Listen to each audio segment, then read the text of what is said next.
We'd like to thank our supporters, OG Haulage and Coolridge Heating and Air Conditioning for their ongoing and continued support of our podcast and helping us make this possible. Life moves pretty fast. You don't stop and look around once in a while, you could miss it.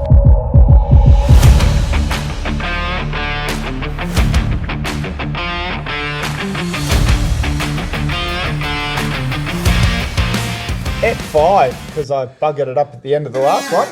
Did you? Yeah, I kept calling it 4 at 5. Oh, there you go. Mate, we'll roll on through. Welcome to Cam and Drew's Outdoors. Welcome back. What's been happening, fella? Anything exciting for you? No, actually just ticking along, brother. Haven't had a chance to do much. I've been ticking away on the ute.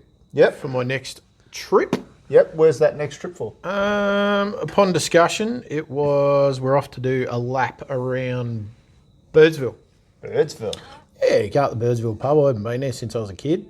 So You've never been there before in my life? No. No. It's worth a look.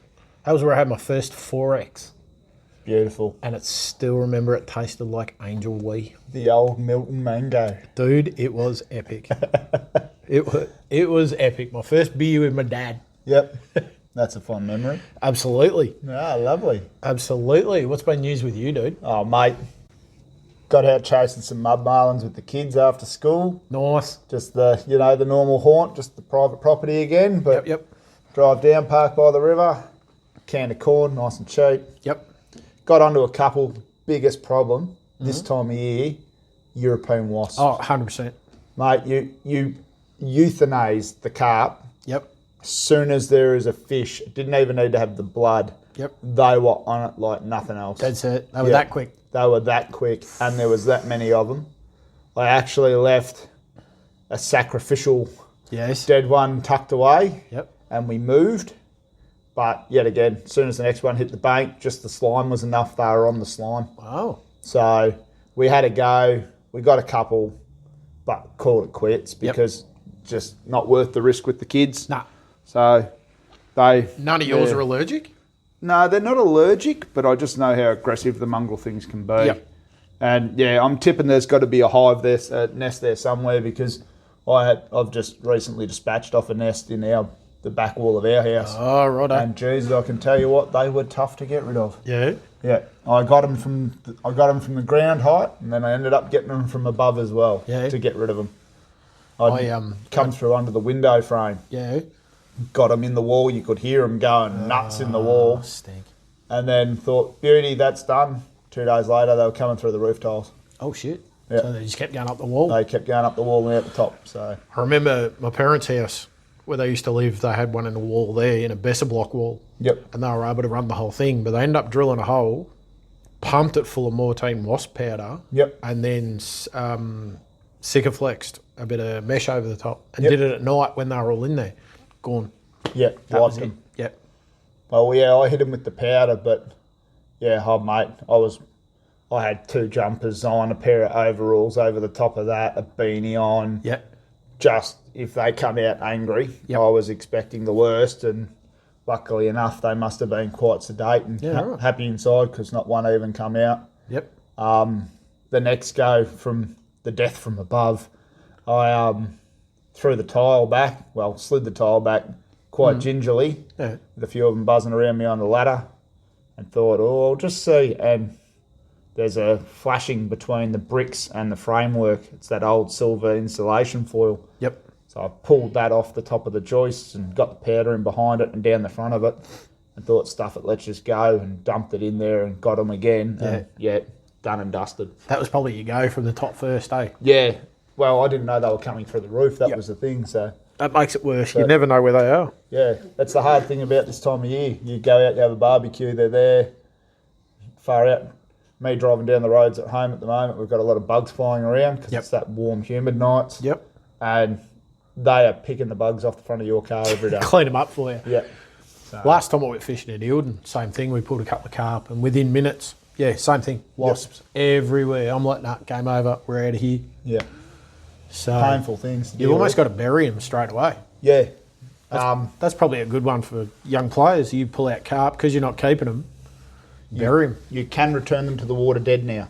You can. That was a change in the laws a year or two ago. Rightio. You can return them to a water source if they are dead. But they have to be dead. They have to be dead. What's your way to dispatch them? So I was using, it'd be maybe a 4-inch knife. Yep.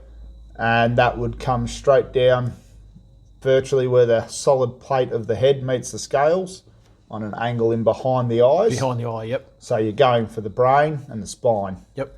And that's a quick method of dispatch, then through the bottom of the gills and bleed them. Yep. So it can be a bit bloody, but it's very quick and clean for the carp. That's it. At the end of the day, they are a pest, but you've got to still be humane. It's Absolutely. it's Always not good to see practice anything being like humane. that. Yep. Especially with the kids, I'm trying to teach them the right things to do. So, but We up at Bonnie Doon up at Dartmouth when we fished, same thing. But we had a miniature baseball stick. Yep. That was probably a foot long, and it was perfectly weighted. That when you brought it up and it spun and sat there, you could clonk it on the top of the plate. Yep. And game over. They were gone. That's One it. quick knock to the brain, and they were gone. Yep. So I reckon that worked out well. Do you know there's a TV show? I can't remember what channel it's on. It's about eating pests. Eating the invaders. That's the one. It was on the ABC. That's the one. And they Yep. cooked carp. Yes. I'm like, I reckon we need to try that. I've got a mate that we were both challenging each other to see who will go at it first. Yeah. Because the muddy taste apparently can come from an enzyme Yes. brought on by stress. Yes. From what they were saying on this show. So you've got to love them to death. Yes. So I'm not sure of many years on how I'm going to love a carp to death. I've just got the image of the little kid hugging their goldfish going, why aren't you leaving? Breathe, damn it. So yeah, it's apparently a very bland, neutral flavoured fish. Yep. I do know from using them as eel baits, cutting strips off them, deceased fish. Yes. They do have quite a big bloodline, like an Aussie salmon does, down near their tail, in the back of the fillet. Yeah. I can imagine they'd have one hell of a fillet if you actually took the whole fillet off. Yep. They're a sizable fish, so... And if I was going to eat one, I reckon I'd be going for maybe one like a foot long. Yes. Because that smaller fish hasn't been in the system as long. I understand they're prolific growers, so it wouldn't take very long for them to get to certain sizes. But if you were going to eat them, I'd recommend going that smaller fish. But don't Europeans eat a lot of carp? Europeans eat a lot of carp. It's like, I reckon carp would probably be one of the most eaten fish in the world. What isn't about the Asian community as well? I think the Asian community farm them as well. I know they use those Asian carp that are in the Mississippi or Missouri River, the ones that jump out and knock people over in their own boats. They were used for... There's a video going around this week of fish jumping out and clouting the little kid, I think he is. He knocks him off the back of his seat. Oh, the poor kid. But they were used for insect control in rice paddies. I do believe that's how they ended up in the system as well. Yeah, right. So it's, it's a hugely adaptive fish. Yep. It can survive. I've seen them in puddles of mud, like mud. Well, we've got them in all the waterways around Melbourne, outside the stormies and stuff. Yep. I mean, previous job we were cleaning storm drains out and stuff, and there's like 1.5 foot, 2 foot carp swimming around. Yep. I'm like, whoa, this is gold. The old retarding basin on Liverpool Road. I had DVA Dam. DVA Dam. I used to go there as a kid after school, and we would catch electric, the bright orange goldfish. Yep. We would be catching them 2 foot long, looking like koi carp. They've got them up at Packy. Do they? Yep. Yeah.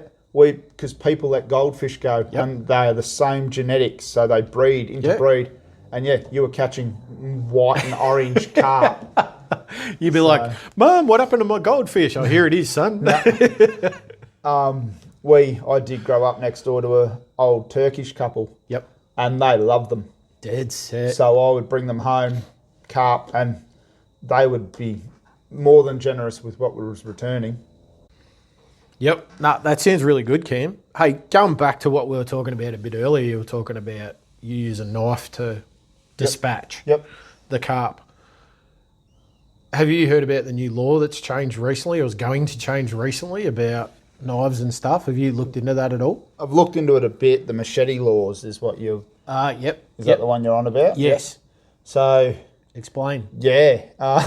That's a big... It's going to be a big thing for the community. It's about trying to reduce the machete and knife crime in the CBD. But yet again, it affects... The overflow effects are phenomenal. Well, 100%. It affects us with our hunting knives. I know people that use machetes to get down deer out of blackberry thickets. Yep. So I know people that have them in their chainsaw boxes for knocking limbs off wood that they're firewood. Yeah. Going around debarking stuff. Yep. But so they are going from a controlled weapon to a prohibited weapon. What's the difference?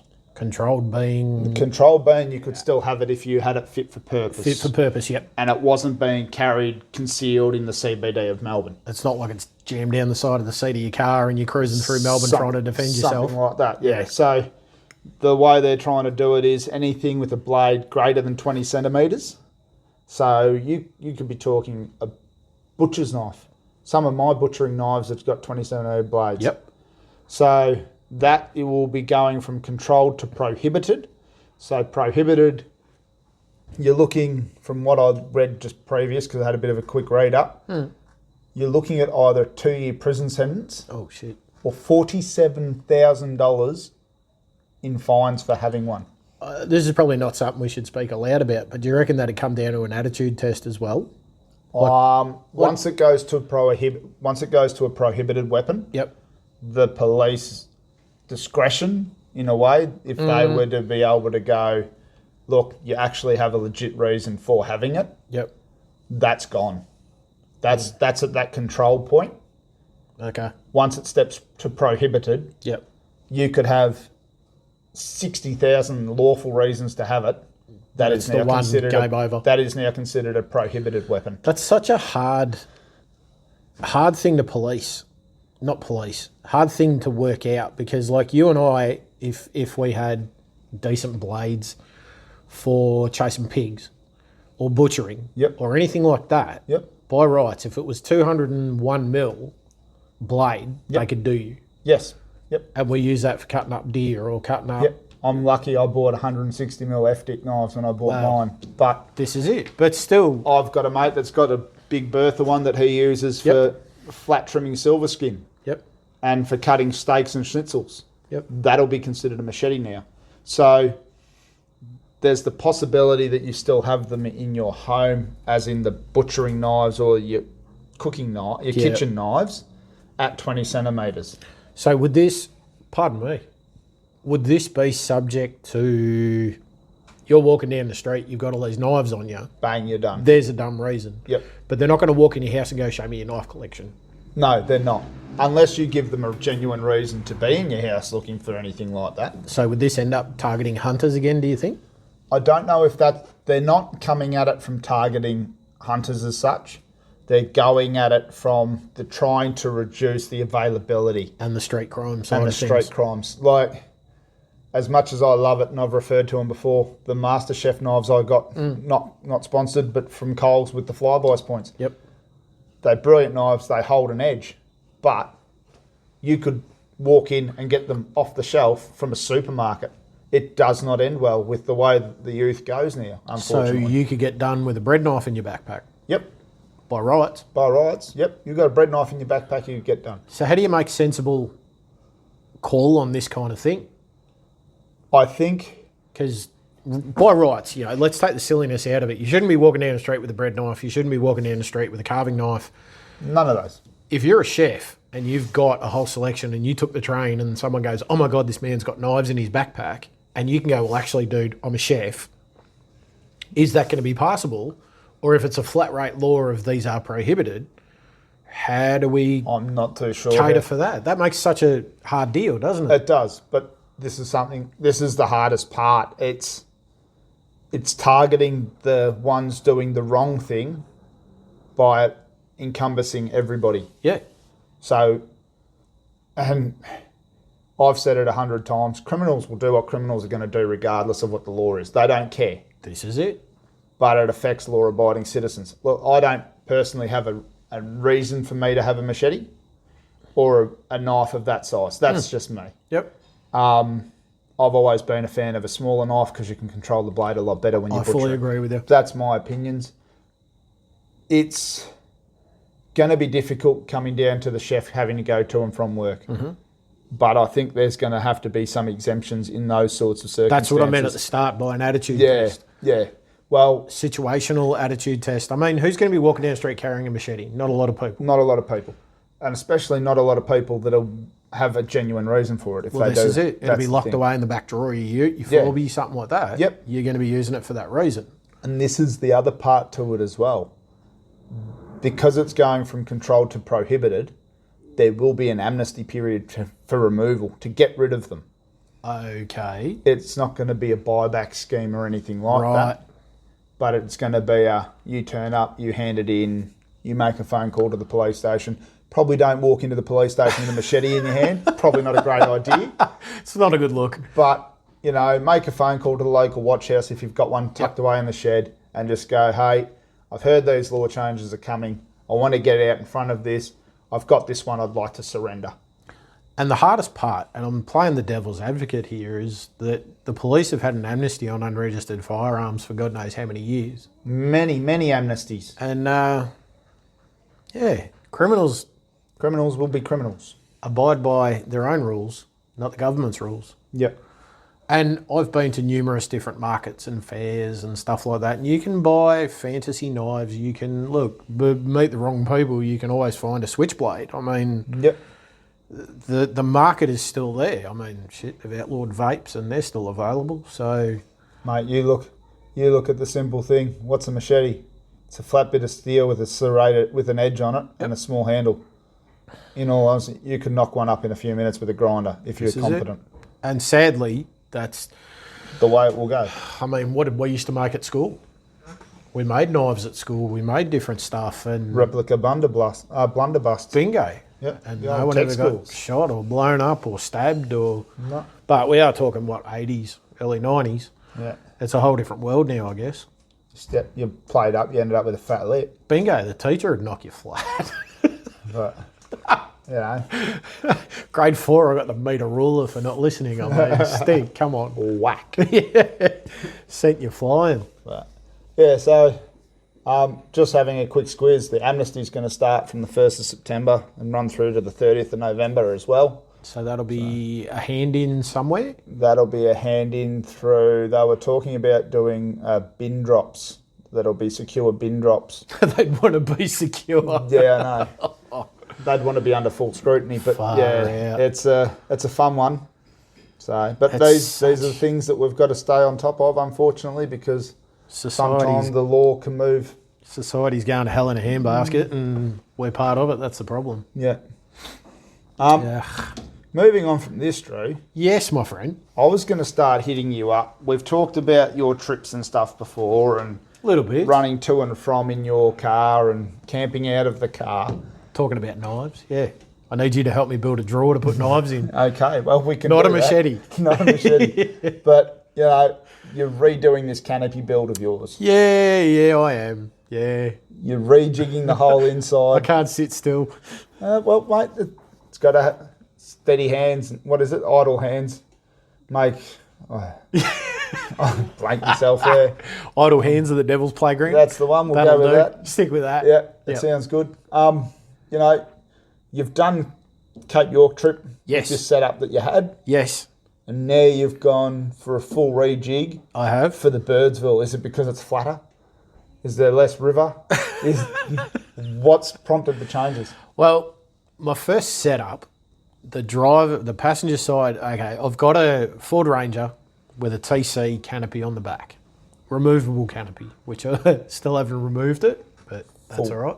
Full tray length. Yes. Yep. It's like 1,600 long, 1,600 square, something like that, 700 high. And when I got it, it was completely empty. So I got onto Facebook and basically searched out a whole heap of canopy pages. Yep. And then from there, saw ideas, saw things I liked, didn't like, and that was probably a good couple of months of just scrolling. Yep.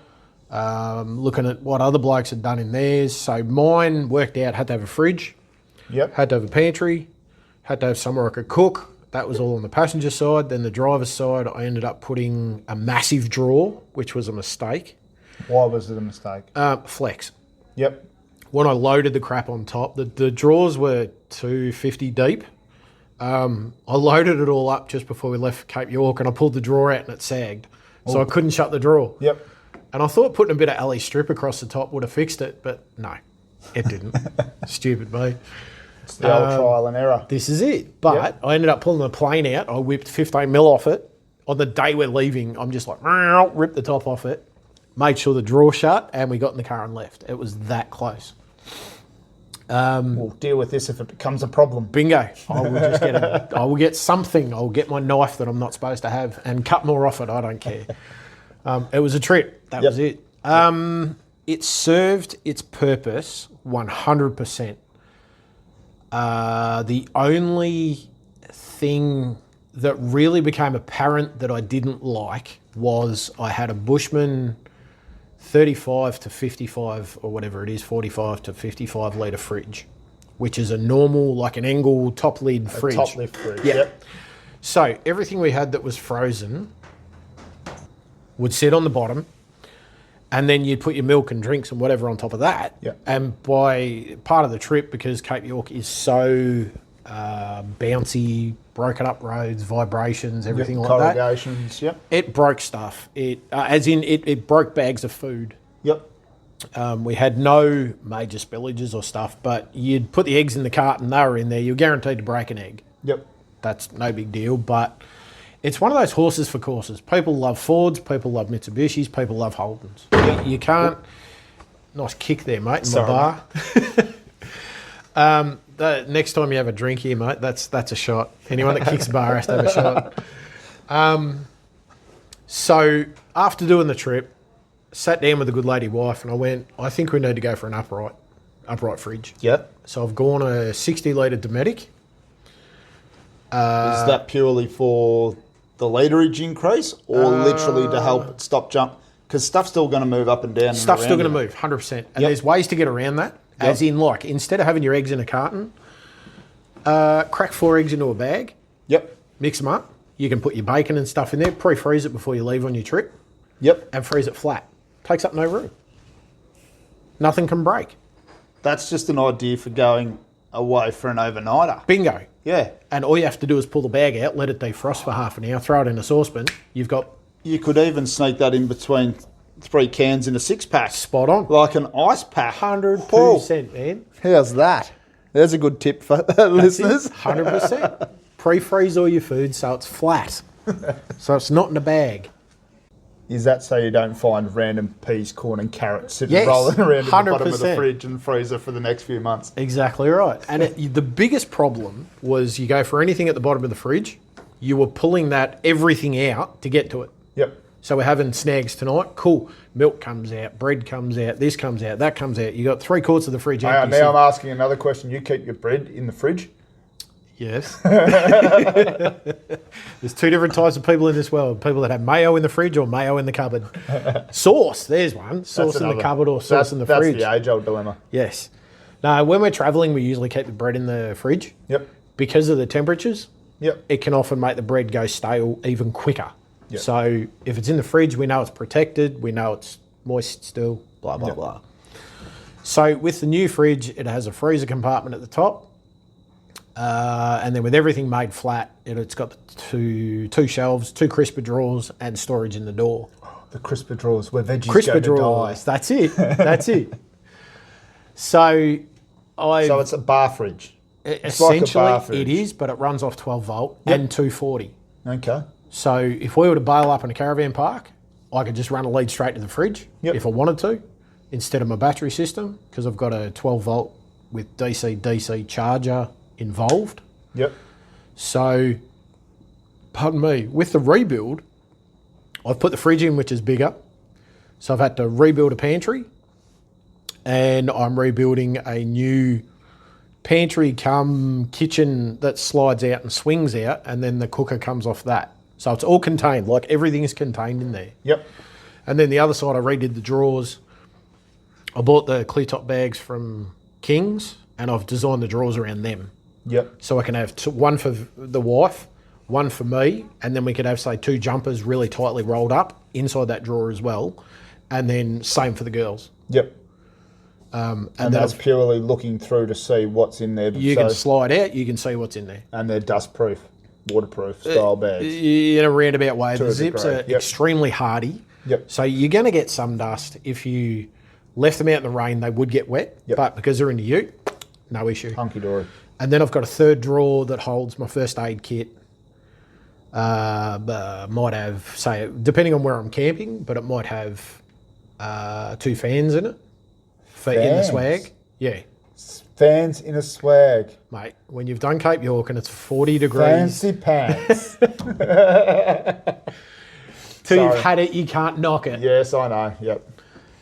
Yeah, that made a massive difference. Yeah. Absolutely. A better night's sleep. Yep. So, yeah, I've built all this myself. Now, I am qualified at nothing. I can teach you how to do something. But you'll have a good go. But I'll have a crack. That's the thing. You've got to be able to have a go to do something. I'm a jack of some trades, master of none. And I've always had an interest in timber. Yep. Always. And I'm like, you know what? It cost me nothing for me to build it. Yep. So I've gone from there. So you've said timber. So are you doing like pine? What materials are you using? A form ply, just a structural ply? What are you building them out of? I'm going to sound like a tin ass, but I'm going as cheap as possible. Yep. Because it's me building it, and I may have to redo it. I've acquired sometimes some form ply off sites. Yep. For stuff that I feel needs the rigidity and strength. The rigidity. Sort of thing, yep. When I've rebuilt these drawers, already I've got to rebuild them better because I've tried to go for a 9mm ply. It's not flat. Yep. It's curved. Yep. And it's mucking up my drawers. Bone, so I've actually got to go buy myself a decent sheet of timber. Yep. Some structural ply of 9mm that's going to be flat. Yep. Little things like that's taken me a while to learn. Now, coming from being a cabinet maker way back when. Yes. Now, your drawers being square, are you having issues with that? Because that can make them bind on runners and stuff like that. Correct. And are you using runners? Are you using just a drawer? It's just a box in a box and you drag it out? Locking drawer slides. Locking drawer slides. Yes. Yep. I bought them off eBay. I've bought from 350mm up to 700mm and none of them have given me grief. Mm-hmm. I've bought as cheap as possible because I think they're made to a thing and if people buy more of them, they're cheaper. Yep. So, yeah, I've basically sourced out what I could off eBay. Now, did the dust, I know that experience, they've got grease on the ball bearings. Yep. Did you encounter dust issues or is the TC box The TC fully box airtight? is sealed enough that we got next to zero dust inside. Beautiful. Yep. And for Cape York is more dirt and you get the corrugations out the back of when you leave the York. The corrugations are like 4 inches deep in some spots. Yeah. It bounced the crap out of the car, but we got no red dust inside. It get in the car, but not in the canopy. Yep. If there is, I can't see it. Yeah. So that all stayed together. The runners, my drawer runners, I had to give a clean halfway the trip. Yep. But they're more exposed than what they are inside the canopy. Yep. So what are the changes that you're making and why are you making these changes? Like, you've said that you've done the fridge. Yep. You've explained that. Yep. Why are you changing everything else around to make it fit. Make it fit? Basically. Because you've changed the fridge dimensions. Yep. Yep. The new slide pantry is slimmer. And my, let's say, kitchen cooker pantry setup that I've got as well is slimmer again. Yep. To make way for the fridge, the new fridge. Yep. The drawers on the other side needed a redesign. That's why I redesigned them. And I tried to take, they were too high in the canopy. Yep. So I couldn't fit a swag in there. Okay, above them. Yep. Above the drawers. Yep. Which I didn't want to carry it on the roof. It's just my point of keeping weight low. Yep. It controls the car a lot better on long distances. So I ended up dropping, I think, 40mm out of the drawers and that allowed me to get a swag in there, if not 2 swags. Yep. For wife and I and the girls. And stretchers fit now in the trundle drawer underneath. Okay, beautiful. So your electric system that you're running, you've said DC to DC charging. Yep. You're running a solar panel on the top. You run solar blankets. So roll it back. Years and years ago in one of my previous lives, I was an auto elec. And I learnt a little bit about 12 volt then. A little bit, quite a bit.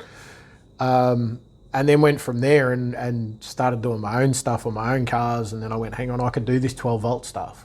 Yep. And did a bit of research and looked at what I needed to be able to be off the grid with my ute. Yeah. Have you got a time frame that you looked at, or? I don't recall. Yep. Because at the time I might have been looking at stuff on the canopy, or I started off with a double under the bonnet battery system, just with a solenoid in between. Yep. So when I started the car, it charged when my start battery got to 13 volts. It then opened the solenoid and that charged my second battery. Yep. That gave me, at the time when I had a normal back end on the ute, I could run the fridge, and it was a deep cycle battery. I could run the fridge and the 12 volt lights that I had. Yep. That covered me. Yep. So now where I'm at, the research for Cape York, I needed to be able to charge a battery properly. Yep. The people that listen to this podcast may or may not know I'm on a CPAP machine. So when I go bush, I've got to be able to run my CPAP machine as well. Yep. So that's another battery, realistically, isn't it? Not a whole battery, no. Okay. Because it doesn't use a hell of a lot. That was part of the research I got when I did the CPAP as well, was knowing what I needed to be able to go bush as well. Yep. Because that's my lifestyle. So I survived with a deep cycle for a couple of years. I've just gone to lithium. Yeah. Which took, since Cape York, so 2 years worth of research. But before that, I started asking a lot of questions at a lot of people and at full drive shows. You see a dual battery setup, mate, tell me about your dual battery setup. Oh, well, I've got this. Okay, hang on. I'm an old bloke. I don't understand technology. Tell me what that does. Yeah. Oh, well, this connects up to your starter battery. Then you put a DC to DC charger. That amplifies the charge to 14.2 volts and will charge your battery at a greater rate. And charge them quicker and theoretically. Quicker and better and full over a given period of time. Yep. The bigger the charger, the quicker it charges. So I went, cool, I need one of them. Now, what's reliable? So at the Forby shows that you go to, what do you have? Oh, I've got Victron. Oh, what do you have? Oh, I've got Enerdrive. Okay, what are the prices? Yep. What's available? What does it do? And then you open a can of worms by looking at solar chargers. Yep.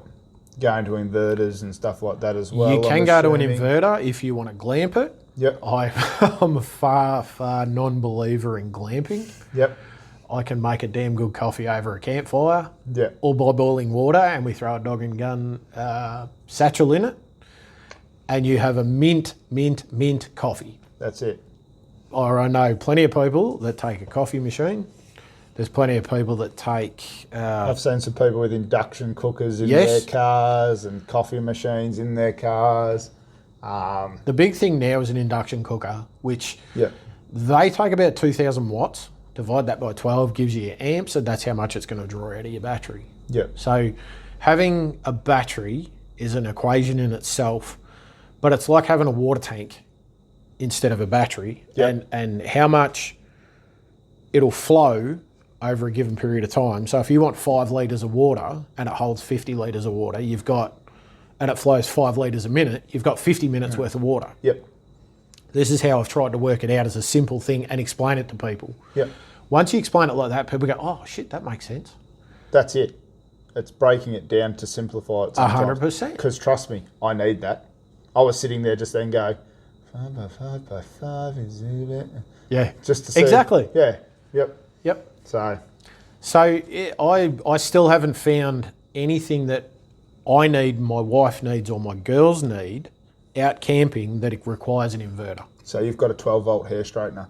Nope. No, I do not have a camping princess in my family at all. That's right. And it would get thrown out the car first. No. But that was the thing.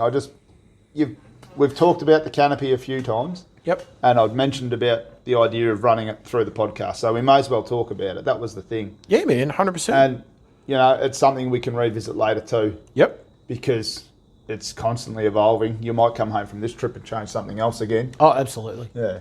So your lithium battery, Yes. you're running a solar panel on top of the box yet or not? No, you're not, are you? It's not permanent. It's not permanent. It is a foldable. I've made a slot inside my canopy under the drawers to hold my panel awfully tight. Yep. Having experienced Cape York and the vibrations that went through the car, Yep. I knew from previous, when I was a kid, having done trips with my dad and the Morris Minor Car Club and things like that, what is potential to be a problem out in the bush. Yep. Vibration will kill anything. It like does. something that won't move, it'll move. Yep. It'll loosen nuts and bolts. That shouldn't be loose. Yeah, 100%. You got a rusty bolt, take it out bush. So solar panels is a mathematical equation under itself. Yep. You can buy a 30 watt panel that's 5 foot by 5 foot, and that will give you 30 watts of power. Yep. Without a problem. Whereas you've got a brand I won't name that can come out with a fold out solar panel that does 200 watts. Let's say it gives you 8 amps. You'd be lucky to get 6 out of it. Yep. Because the crystal design. Well, the design of it, solar panels work on a square footage of area that collects sun. Yep. As soon as you change something like heat behind it, it derates it. As soon as the solar panel gets hot, it loses efficiency, but it needs the heat from the sun and the sunlight to make it charge. Turn to charge, yep. So if you lay a panel flat on the ground, you may lose 2 amps an hour. If you put it on an angle, you might gain 3 amps an hour because it's letting the heat transfer Dissipate. out. Yep. Spot on. Yep. Well, that's something I've been looking into with my little personal solar blanket that I bought. Yep. Hardcore one. It's designed, apparently it delivers 2.5 volts, I think it is. Or Amps. Amps, Yep. yep. Like I said, I'm not good at it. It hasn't zapped me yet. Yep. But I've done a few tests with that, and having it sitting flat in the back of my ute in the sun just to charge a battery pack, then having it ramped, I had noticed a bit of a difference. So It's heat dissipation, and that's the problem with the blanket because it's got the fibre behind it. Yep. It will soak that heat up and derate hold it. that, yep. It just makes it less efficient. Yep. That's the honest truth of it. Yeah. That is why, even with these canopy pages on Facebook, they're always talking about you put a panel on the roof of your canopy or your car, you need to have an air gap. Yep. The heat has to Dissipate out of it. Yeah. Speaking of which, one of my mates, his son has just bought a rooftop tent. Yes. And it was supposed to come with a solar panel on top of it. Right. Not 100% on brand. And Yep. Probably won't say anything about brand either. Yep. The first one turned up with boot marks across the cardboard. The second one turned up. No, the first one turned up, I think it was cracked in the corner. Oh, no. The second one turned up with boot marks across the box and was bowed. Game over. The third one arrived. Use X number thread, X length bolts. Torque them down to spec. Pop the whole front. Oh, shit. Because the bolts had come through Yep. and hit the solar panel. I think he's finally got it sorted on number 4. Wow. So That's insane. it's something that you've got to double check, like the size of the thread. 100%. So the size of the thread was the undoing for a solar panel. Yep. So Because they're a glass, they can be a glass composite, they can be perspex, monocrystals. Yeah. all this kind of stuff. They all have like a glass on them. You can actually crack the glass, it won't be a big deal. Yeah. It just doesn't seal it. But there are A and B grade, or there may be even C grade, and there's 3 different types of solar panels. Yep. Monocrystal, polycrystalline, and there is a third I can never remember the name of. Polycrystalline is the small one I've got. Yep. Well, there is one out of the 3 that's the most expensive. They're German made, and they are the bomb. Yep. majority of panels you buy will only give you, at a maximum because of the square area, like 22 or 23% efficiency of what the quoted amount is.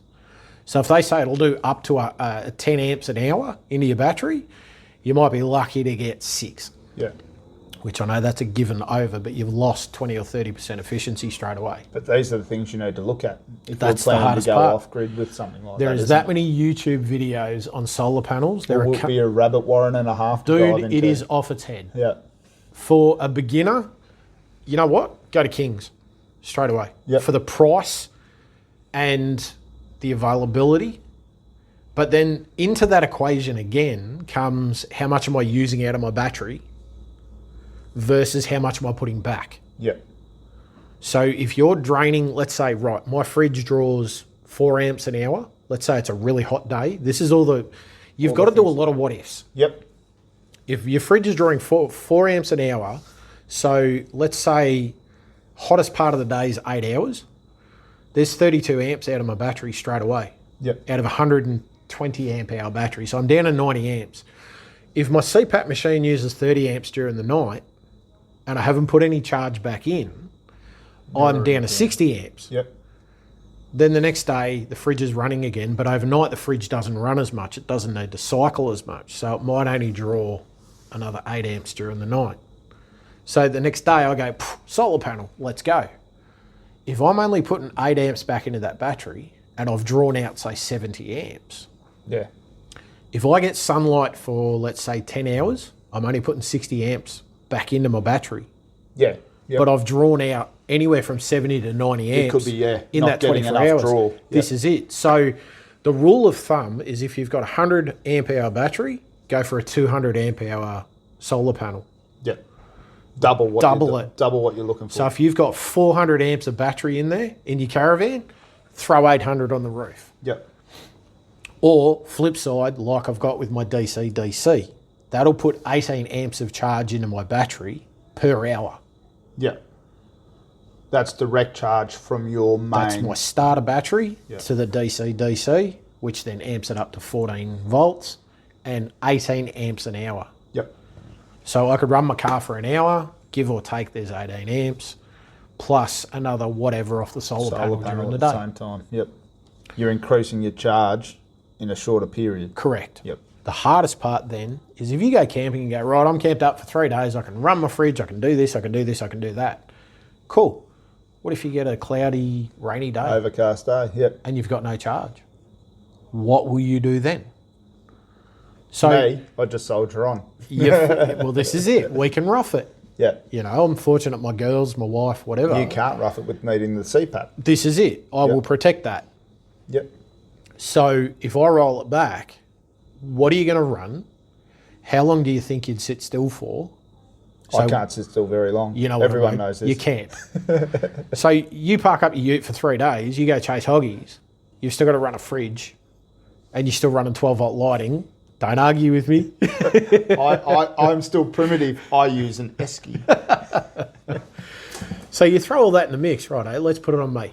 If me and the family park up for 3 days, I've only got 120 amp, but I know my fridge draws 30 amps a day, my CPAP machine, so I've got a 200 watt panel sitting there that will be out 24/7. On top of that, I've got a 200 watt solar blanket. So I can be putting, give or take, 25 amps into my battery per hour. Yeah. And bounce it right back up to fully charged. Bingo. Yep. So do that for 5 hours. You're giggly.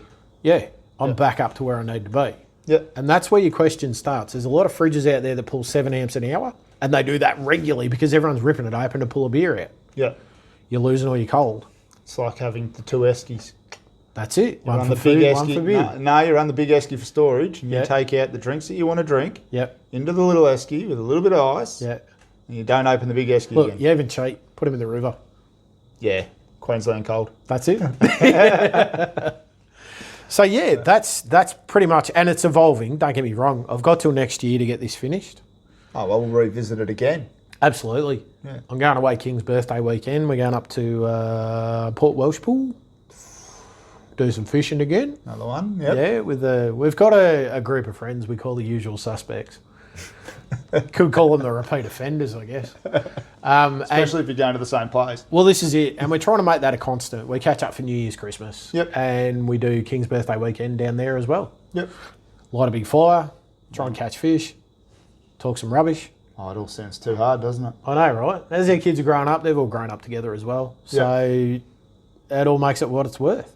It is. So it's get out there and you can't put a price on it. That's probably the best part of it. It's the making the memories, Dude. no matter how big or small. Spot on. And the kids all rock off, do their own thing. The adults sit around. One night we all chip in on a meal. Yep.